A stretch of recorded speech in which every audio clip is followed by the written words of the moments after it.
of DuPage students traveled to Wheaton this morning to protest the decision to seek the death penalty against Brian Dugan in the murder of little Janine Nicarico. CBS 2's West Suburban Bureau Chief Mike Puccinelli is live at the DuPage County Courthouse, where students are rallying for a change. Good morning, Mike. Good morning. The students arrived just a short while ago. Brian Dugan was in court today for a 45-minute hearing on whether evidence of his previous crimes can be admitted in this case, where he's on trial for allegedly murdering Janine Nicarico. The 10-year-old Naperville girl was kidnapped, raped, and murdered back in 1983. Dugan, who was already serving 2 life terms for 2 separate murders, was indicted back in 2005 for the Nicarico murder. DuPage County State's Attorney Joe Birkett says he promised Janine's mom that he wouldn't take the death penalty off the table in this case.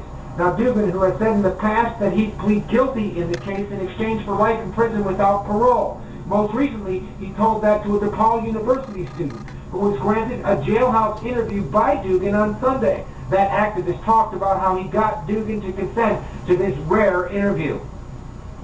Maybe he has some respect for somebody that went to go meet a serial killer on Easter. I went there for a protest, and it wasn't to get our group's name, it wasn't to get the movement and the newspapers, it was to get Brian Dugan out of DuPage County, out of a pending capital case, and into Menard or Statesville with life without parole.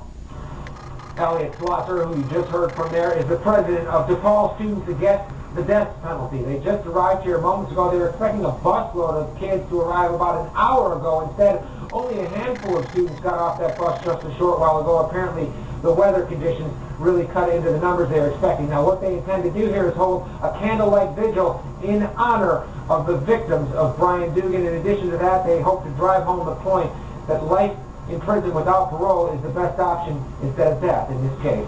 Live outside the Wheaton County Courthouse, Mike Puccinelli. Back to you. Okay.